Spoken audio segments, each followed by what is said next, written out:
Welcome, everyone. Come on in. Welcome to the Reset podcast for the Black working class. I am your host, Andre Clay. And on today's episode of the Reset, we have voting down ballot strategy. What is it and why is it so important? Today's show is a call-in show. Call in today at 708-414-0849. Again, that's 708-414-0849. Today's episode, the voting down ballot strategy. What is it and why is it so important? And we're going to get into that today. So let us begin. With the November elections less than 60 days away, neither presidential candidate nor their respective parties have presented a Black agenda, a specific Black agenda. Both Biden and 45 acknowledge the socioeconomic conditions that Black America is in, but neither is taking counsel from experts who have extensive knowledge of our plight and help them fix it. Because see, Biden, he goes to listen to Cardi B. And 45, he could care less according to the Woodward tapes. And both are predictably pandering fear of the other. Now, many in the Black community are simply fed up with this. Race-specific legislation is what's needed, and both parties continue to offer benign neglect policies that instead try to group ADOS in with people of color. No reparations, no vote. No Black agenda, no vote. No tangibles, no vote. These are the hashtags behind the rallying cries of the growing number of Black voters who have moved past the pandering and want something in exchange for their votes. ADOS has been the most loyal to the Democratic Party, at least in my lifetime. And we have the largest voting bloc. And the DNC owes us for that. Or they may very well see themselves losing this election. Now, we don't need to leave the party, but our voter bloc must be felt because most laws passed on the federal level rarely have a very direct impact on our daily lives. More focus needs to be made on the lesser offices. We need to learn more about down ballot voting. And that's what we're going to do today. So if you don't mind, ladies and gentlemen, allow me to share my screen. Give me just a second here. And we come to Local Victory, Tools and Tips for Winning Elections. This is at the localvictory.com/organization/down ballot website. And come here. This is what it looks like. Down ballot. What does it really mean in politics? Table of contents on this page are getting to know the down ballot, why down ballot voting is important, common down ballot votes, how to prepare for down ballot voting, and final thoughts on down ballot voting. As we begin, let me scroll this up. So some people call it a new term, but others point out that it has been around for a few decades. This term has a big place in politics, especially in local politics. Below, the various uses will be reviewed. Getting to know the ballot. Down ballot and down ticket are words that are used to describe the offices and those people running for those offices that fall below the most important race candidates on the ballot. The quote unquote important candidates are those that are national, like the president. The down ballot nominees and more are state and local choices. The outcomes of down ballot votes are influenced mostly by how many people come out to vote in the local area. They aren't controlled by things like the Electoral College. Why down ballot voting is important. When you go in to vote, you should fill out the entire card. But as you do, are you paying attention to the people you're voting for? Do you recognize the names on the ballot that are running for the Senate or the House of Representatives in your state? A lot of people don't research many of the candidates on the down ballot for one reason or another. Maybe you don't think that it's important to know who's running for your county's board of education because you don't have any kids in school. The fact is, these down ballot candidates are the ones that will be writing and altering local policies, many of the things that will affect you and your family directly. Some people think it's okay to just vote for anyone or to not vote at all, especially during midterm elections. Another reason why it's important that you pay attention to this part of the ballot is that you aren't going to have as many outlets feeding you info on them as the national elections. You need to take the time to look up your local ballot options before the actual election and then do some research on your own.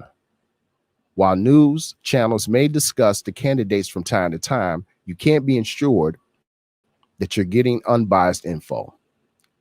Common down ballot votes. There are many important seats that you'll find on the down ballot. Just because you don't feel like these positions make an impact doesn't mean they aren't doing major things behind the scenes. Looking at the roles of these candidates in your government may help you better understand why being an informed voter is so important. One, governor. And most of us are familiar with the governorships, although there are zero ADOS governors in the United States at this time. State governors don't seem to get noticed a lot until they do something wrong. Michigan's Governor Rick Snyder, for instance, is the main scapegoat for the Flint water crisis, but was also seen, to do some good in bringing more money in for the state. It's also important to understand that each political affiliation will sometimes see a difference in success or failure for the same candidate. An example may be that while Republicans might think Snyder has done good things for the state of Michigan, like bringing in more money, Democrats may find it harder to pinpoint one good thing he's done with his time in office. The role of the governor in each state is to deal with bills that have been passed by legislature. This person will either sign them and make them into laws or veto them. The governor is also the commander in chief or the statewide military forces, something like a mini president, if you will. Number two, secretaries of state. The individual secretaries of state who are elected per individual state are not to be confused with the main secretary of state, who is appointed directly by the president. Of course, secretaries of state are only voted in by the public in 35 states. They are only officials in 47 of the 50 states. And in the other 12 states with this position, they are appointed by the state legislature and directly by the governor rather than voted into their position. One of the most controversial jobs the Secretary of State has is proceeding over presidential candidate recounts during election years. A tough job. They get to do this job because they are the ones appointed to oversee elections. They have other minor duties, and the representative of each state may have different responsibilities than the secretary of the state in another location. Number three, ballot measures. One of the often most overlooked sections of the down ballot has absolutely nothing to do with electing individuals into office. Ballot measures are legislative proposals that are looking for your approval or rejections. Whether you should choose to vote yes or no on them is sometimes confusing because of wording.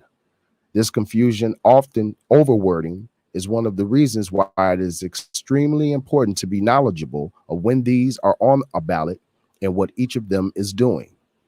While most laws are passed by elected officials, you sometimes get to make the choice. Common things that are seen on ballot measures can include changing whether or not same-sex marriages are legal in your state, whether or not marijuana is legal in your state.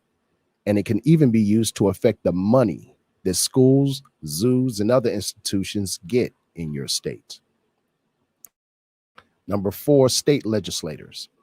Speaking of state legislators, these are the people that will create the bills that will potentially become laws in your state. Their job is their job also includes processing bills, reading and debating those bills, as well as reading and debating amendments. By knowing who you're putting into this position, you will have a better knowledge of what state laws will be added, changed, or affected. Number 5, state Senate and House representatives. The people sitting in the U.S. House of Representatives are the ones that will have a say in which federal laws pass, and they are the ones creating these laws. That means that you want to know who is getting elected into this position if you want the right laws to come into play. The House and the Senate make the government's legislative branch. The Senate writes and passes the laws, they ratify treaties made with other countries, and they do so much more. They do all of these things working together, but many Senate members also have individual jobs as well. And how to prepare for down ballot voting. Now that you have a better understanding about some of the different people and things you'll find on the down ballot, when it comes to election time, you should know how to prepare yourself to vote on this portion of the ballot. It's important that you don't just go in there blindly marking whichever name strikes your fancy. Be an informed voter. Where you find information on the individual elections on your ballot can vary by state. The best way to learn who and what will be on your ballot for each November election is to Google, quote, "what's on my ballot?" Then add your state to that search as well. Go to the most accurate information. While it can be time consuming to research each and every candidate and proposal on your ballot, is less so if you pick a few candidates that represent your preferred party affiliation. Whether you tend to side with one of the big two, or you're someone that prefers to vote for third party candidates in a hope for change, pick the people that represent your needs and beliefs. Take your time and look over ballot proposals. Learn how to read and understand them. These can directly affect you, your community, and your future. The more you know about each item on your ballot, the better your vote will be. Don't think that your vote doesn't matter just because the people you vote for aren't elected. You can also volunteer for the party of your choice, where you'll get a hands on view of how running for office works, how voting works, and you'll learn more about the candidates that you're being supported by your team. Final thoughts on down ballot voting. Don't be an uninformed voter, and don't miss your chance to exercise your right to vote just because you choose to stay uneducated about what's on the ballot. With easy access to the internet in so many ways, utilize the free internet at your local library if you don't have internet or a computer at home. There is no excuse not to be an informed voter. You just need to take a little time to pay attention and do some research. And with that, I have a little video I also want to play that kind of drives home the importance of down ballot voting. And here we go. Important things you can do as a voter is vote the whole ballot. I'm Amanda Littman, and I'm one of the co-founders and executive director of Run for Something. We have a chance to decide the basic foundational premise of our democracy: whose vote matters and who gets to represent us in Washington. This is the moment where your vote matters and your engagement matters more than any other time, especially local. Down ballot races are exactly what they sound like. When you go to vote and you look at the ballot, the very top of the ticket is the highest ranking federal office. In 2020, that means president. From there on down, it might be congressional and Senate and statewide, and then the offices that really matter, like state house and state senate, school board, city council, maybe dog catcher, and then ballot referendums. Down ballot races are everything between state legislature all the way down. State legislatures have control over congressional boundaries. That means that politicians are picking their voters instead of the other way around. Every 10 years after the census, state legislatures redraw all of those boundaries in about 2/3 to 75% of the country.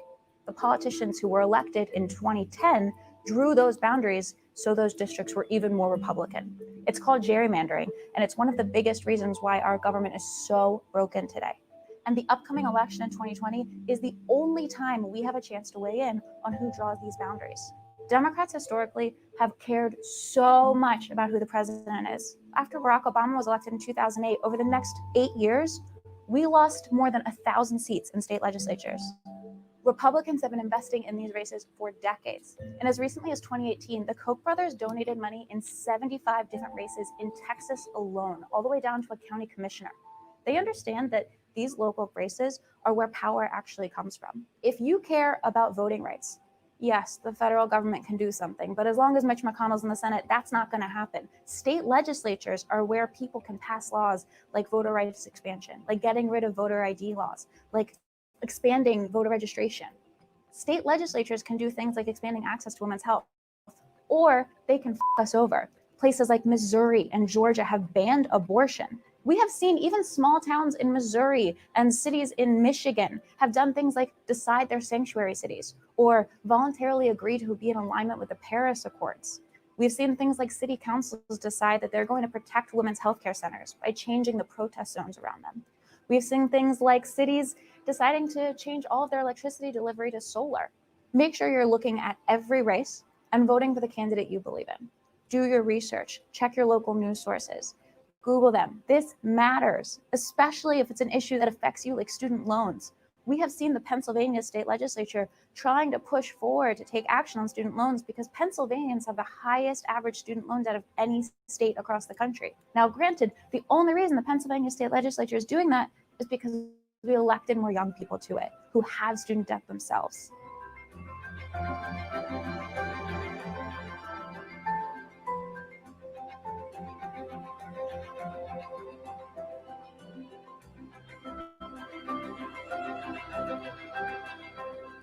If you are from somewhere or you live somewhere, if you have roots there, if you feel like you have a problem you want to solve and you see an office that will let you solve it, think about running. One of the many organizations that's a part of the Down-Ballot Pledge will help you to figure out the next steps.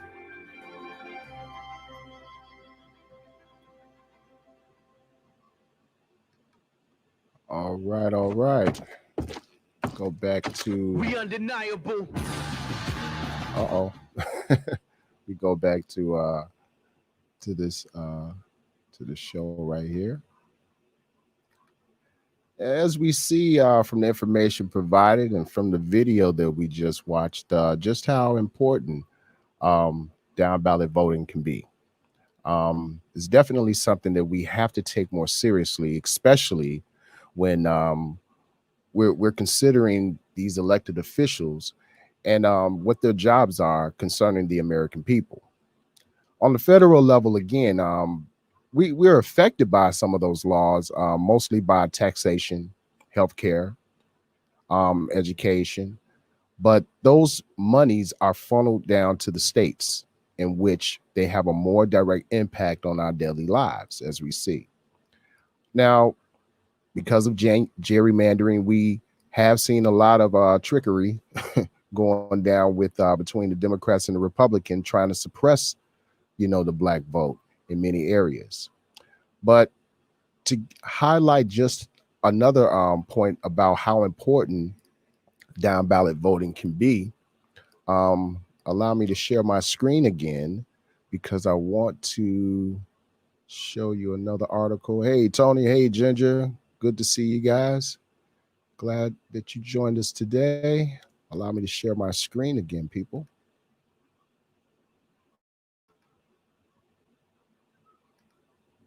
Okay.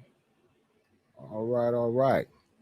Now, here's an article from the Texas Tribune that I came across that kind of showed you how before, when down ballot voting was helping the Republicans, they voted to get rid of that. Analysis: dumping Texas voters' favorite shortcut might hurt down ballot candidates and Democrats. Straight ticket voting helped candidates down ballot in 2018, and according to a new study, it helped Democrats too. But that method of voting will go away in 2020. This article is by Ross Ramsey. The state's decision to kill straight ticket voting could turn out in down ballot races in the 2020 elections, even if more voters show up to the polls. Now, sure, these additional voters will cast ballots for president and the US Senate, but voter interest and knowledge gets thinner and thinner as the ballots go on and on. Without straight ticket voting, where voters register support for all of their party's candidates with a single vote, down ballot vote, down ballot candidates will have to win with the support of the relatively few voters who make it past the marquee contest. Two-thirds of Texans vote straight ticket in 2018. In 2020, candidates for offices like constable and justice of the peace will need all the help they can get from friends and family. It won't be enough to rely on the straight ticket voters. In particular, Democratic candidates, depending on a growing base of voters, may suffer, according to a study done by the Austin Community College Center for Public Policy and Political Studies.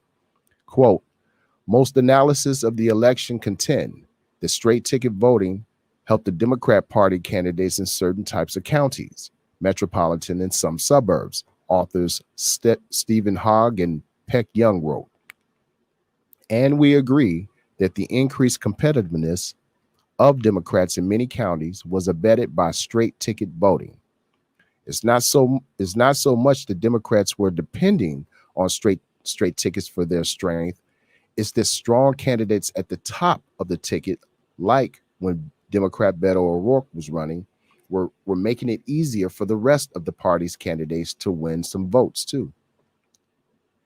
Pity the Democrats if you like. The real sufferers will be anyone at the bottom of the ballot.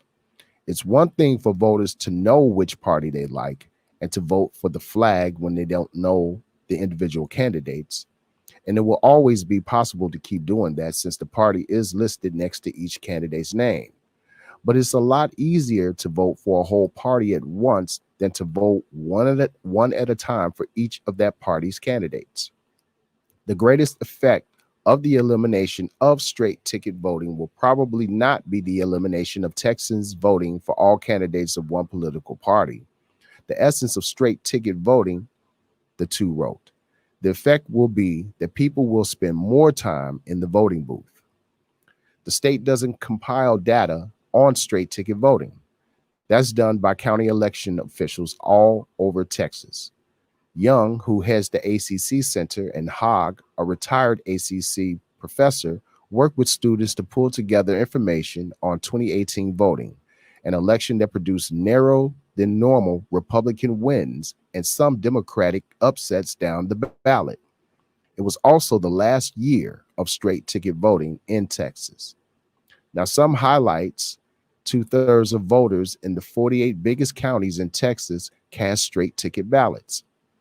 Those counties, out of a total of 254, accounted for 85.9% of the votes cast in last year's race for Senate race. The straight ticket split in the Senate race was pretty even in those counties, 49.8% Republican, 49.5% Democrat. The slim Republican advantage appeared first in 2016 and persisted in 2018, a break from the GOP success of the last 2 decades. In 2014, their last big election blowout, Republicans got 58.6% of the straight ticket votes compared with Democrats' 40.7%. More than half of the 2018 vote came from 7 counties: Bexar, Collin, Dallas, Denton, Harris, Tarrant, and Travis. In those counties, Democrats got 55.2% of the straight ticket vote and Republicans got 44.1%. In the top 25 counties, the study found 75.9% of ballots were cast straight ticket and that Democrats outdid Republicans in 10 of those counties. Now, all of that explains why a Republican governor and a state legislator with a Republican majority would end a voting practice that helped their party into power. That power was eroding in favor of the Democrats. They saw the signs in 2016 and decided the next year to end straight ticket voting in Texas. Now, this is an example of how becoming more educated about our elected officials could have possibly changed this. Ginger says that is BS. It is going to take forever in line without straight ticket. It may, but we do need to become more educated. And I think that if people took the time before going to the polls to educate themselves about the positions, those elected officials running, any type of ballot measures that are on there, it might not take them so long because they would know who they're going to see, who they're going to vote for. It would be more knowledgeable. Ginger, I'm considering working at the polls. Good for you, Ginger. I think that will be great because you're very politically educated. You understand the process, and I think that you will be of great assistance to folks. Time to get totally involved. That's right, girl. That's right. Um, I do also have info from another website that I came across, everyone, that kind of puts into perspective the national landscape for down ballot voting that I think it would be very informative for us to take a look at. Give me a second here while I screen share one more time for everyone. And here we have from Ballotpedia, um, search of the Encyclopedia American Politics, we have state executive official elections of 2020. As we scroll down here,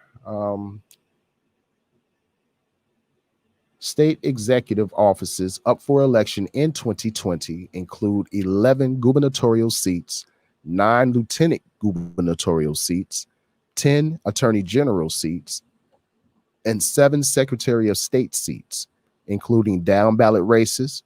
There are 165 state executive offices up for election across 29 states in 2020. For those who don't think the down ballot voting is important, offices up for election. First, we have governor. There are 11 gubernatorial seats up for election in 2020. And here at this map of the US, we have those states along with their respective partisan affiliations, Democrat or Republican. Out of all top state executive offices, only the governor and attorney general exist in all 50 states, and only the governor is elected in all 50 states.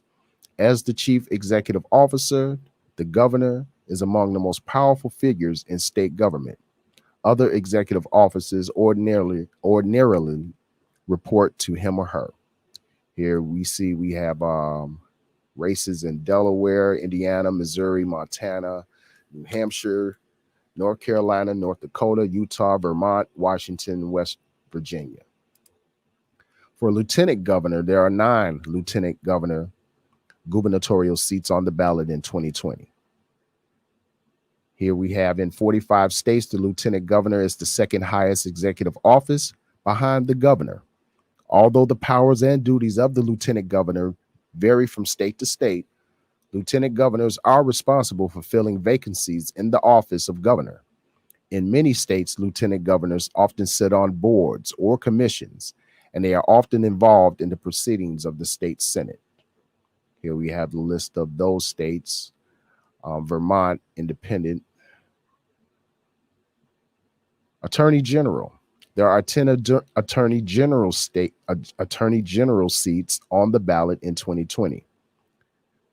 As the state's chief legal officer, the attorney general is responsible for enforcing state law and advising the state government on legal matters. In many states, attorneys general play a large role in the law enforcement process. As we see here, we have those states that position is up along with the partisan affiliation. Secretary of State. There are 7 Secretary of State seats on the ballot in 2020. Although the duties and powers of the Secretary of State vary from state to state, A common responsibility is management and oversight of elections and voter rolls, which are assigned to the Secretary of State in 41 states. Other common responsibilities include registration of businesses, maintenance, maintenance of state records, and certification of official documents. Down ballot. There are 128 down ballot state executive offices up for election in 2020. Some of those positions include treasurer, which you see the states below, which those offices are open, auditor, education officials, like in Alabama, the Board of Education, New Mexico, Public Education Commissioner, Washington Superintendent. Next, we have commissioners, Public Service Commissioner, like in Alabama, Corporate Commissioner, like in Oklahoma, Railroad Commissioner, like in Texas. And then we have others, Office of Hawaiian Affairs Board of Trustees, Massachusetts Governor's Council, and New Hampshire Executive Council. Top executive officials by party. Of these state executive positions up for election in 2020, 58 were held by Democrats heading into the election, 72 were held by Republicans, and 35 were nonpartisan offices or were held by an independent or third-party candidate. The chart below shows a breakdown of partisan control by office type. Partisan control of state executive offices up for election in 2020. Again, we have here governor, lieutenant governor. We have 5 Democrats for governor, 6 Republicans up for election. And the breakdown goes down there. I'm going to go back to the studio from here. And so again, yeah, we see just how important down ballot voting is. It truly is. I would dare say it's probably even more important than the federal offices, president. No, we don't like either one of the candidates. Neither one of them have truly put forth a lot of ideas or anything of substance beyond just fear of the opposite candidate. I think it's more important, however, that ADOS educate ourselves beyond the pandering that we're given, beyond the political theater that is always on display almost every day. We have to look at legislation. We have to look at policy initiatives that do something for our community. No more should we be putting up with trickle-down legislation. No more should we be embracing legislation that speaks to people of color, because we have seen that we don't benefit from legislation written in that way. Now, it doesn't mean that other groups should not be getting assistance. Not at all. I think that they absolutely should. But I don't think it's wise to group us all together with everyone else and tell us that, oh no, Black community, this is for you. When the proof is in the pudding, it hasn't benefited us at all. I just wish that our presidents had enough courage, as Canada's President Trudeau did just a few days ago when he announced a Black entrepreneurship program. When Trudeau, if you got a chance to watch his speech, he had no problem saying the word Black and being very specific about who the help was going to target. In this country, they can't do that. No president has been able to do that in my lifetime, at least. No legislation has been specific in helping Black America overcome the socioeconomic, the generational oppression that our people have faced. Something needs to be done. And that is why we hear the sentiments: no vote, no reparations, no vote, no tangibles, no vote. There is nothing wrong with demanding that the party that we have been most loyal to, that we continue to be the largest voting bloc for, do something for our loyalty. There's nothing wrong with that. We can't just run on being afraid of President Trump. Black folks, we've been here for a long time. And racism, white supremacy is one thing we are not afraid of. We never have been. And we're willing to fight that. But the Democrat Party, you owe us a lot. You got to get behind us because the condition of our people steady falls. It was always predicted that by 2053, our wealth as a people would be at zero. But because of COVID-19, I would dare say we're at zero now. Again, something needs to be done. Biden, you have less than 60 days, man, to come up with something. I hear that you're going to talk to Ice Cube pretty soon and go over his contract for Black America. Now, I'm not a big fan of any of our celebrities going to talk to the president. I don't believe that they are educated enough to really speak on those issues that are really concerning our community. But Ice Cube took some time to think about what he was writing down. And while I don't always agree with every point that's made on there, it's an effort in the right direction, I believe, in some ways. And we'll see what comes out of this talk. We'll see what happens. But in the meantime, I strongly urge everyone, get to know all of the elected officials running on your down ballot. Become familiar with some of the initiatives that are on the ballot. It's important because those people affect us more directly than the federal government does. We have to become more knowledgeable. We have to become more educated. We have to become more informed. And with that being said, I guess I'm going to open up the phone lines. If anyone wants to call in, that number is 708-414-0849. Again, that's 708-414-0849. Grab the phone real quick to see what we have here.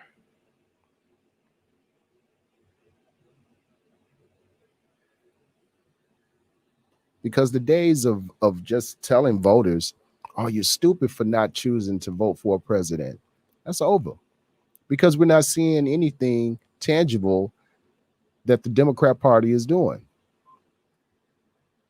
It's just not right. It's just not fair. We deserve something for our loyalty. We deserve something for being the largest voting bloc that the Democrats have. Even in the last election when Trump was running, we saw that the Black vote was 90 plus. The Hispanic vote was around 66. And the white vote was like 37. Doesn't make sense to me. The question of the Black voters' loyalty to the Democrat Party is not up for discussion. The exit polls prove that loyalty. But what we can't continue to do is keep offering that loyalty and get nothing in return. Nothing in return that will truly help the socioeconomic condition of our people. So with that being said, I guess I'm going to end the show. We have no more callers calling in this evening. And I'm hoping that today was educational for you. I'm hoping that everyone does take the time to go back and do some research. Find out who else is running in your state for different political offices. Look at their track records. Look at their voting records. And make a wise decision when casting your vote for them. Thanks everyone for tuning in, and we out.